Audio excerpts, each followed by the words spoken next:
को सबसे पहले देखने के लिए हमारे चैनल पार्लियामेंट्री बिजनेस को सब्सक्राइब करें, सभी वीडियोस को लाइक और शेयर करें और सभी ताज़ा अपडेट्स पाने के लिए बेल आइकन बटन दबाना बिल्कुल ना भूलें।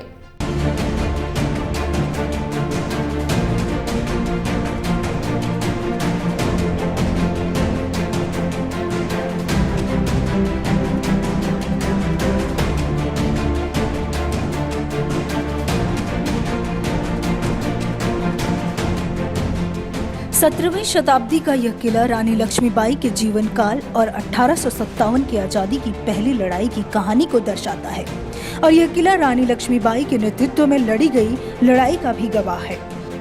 किले के भीतर भगवान शिव और भगवान गणेश के मंदिर भी बने हैं। प्रसिद्ध कड़क बिजली और भवानी शंकर नाम की तोप भी इस किले के अंदर रखी हुई है। साल 1858 में जून का 17वां दिन था जब खूब लड़ी मर्दानी अपनी मातृभूमि के लिए जान देने से भी पीछे नहीं हटी। मैं अपनी झांसी नहीं दूंगी, अदम्य साहस के साथ बोला गया यह वाक्य बचपन से लेकर अब तक हमारे साथ है।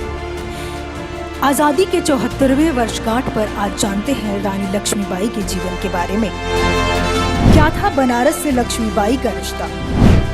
रानी लक्ष्मीबाई का जन्म 19 नवंबर 1828 को बनारस के एक मराठी ब्राह्मण परिवार में हुआ। उन्हें मणिकर्णिका का नाम दिया गया और घर में मनु कहकर बुलाया गया। 4 बरस की थी जब माँ गुजर गई। पिता मोरोपंत तांबे बिठूर जिले के पेशवा के यहाँ काम करते थे और पेशवा ने उन्हें अपनी बेटी की तरह पाला। प्यार से नाम दिया छबीली। मणिकर्णिका का ब्याह झांसी के महाराजा राजा गंगाधर राव नेवलकर से हुआ और देवी लक्ष्मी पर उनका नाम लक्ष्मीबाई पड़ा। बेटे को जन्म दिया, लेकिन 4 माह का होते ही उसका निधन हो गया। राजा गंगाधर ने अपने चचेरे भाई का बच्चा गोद लिया और उसे दामोदर राव नाम दिया गया। राजा का देहांत होते ही अंग्रेजों ने चाल चली और लॉर्ड डलहौजी ने ब्रिटिश साम्राज्य के पैर पसारने के लिए झांसी की बदकिस्मती का फायदा उठाने की कोशिश की। अंग्रेजों ने दामोदर को झांसी के राजा का उत्तराधिकारी स्वीकार करने से इनकार कर दिया। झांसी की रानी को सालाना 60,000 रुपए पेंशन लेने और झांसी का किला खाली कर चले जाने के लिए कहा गया।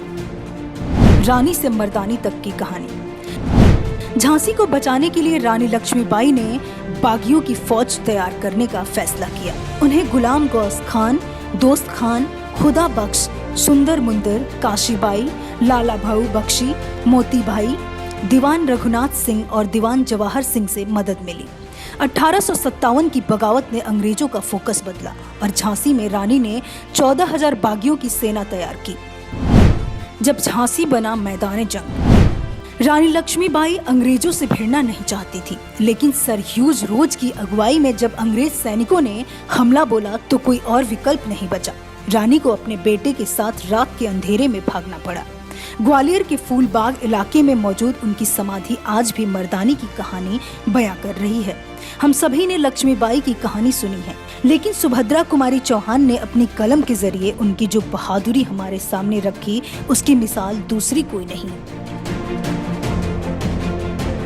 Bureau report, parliamentary business.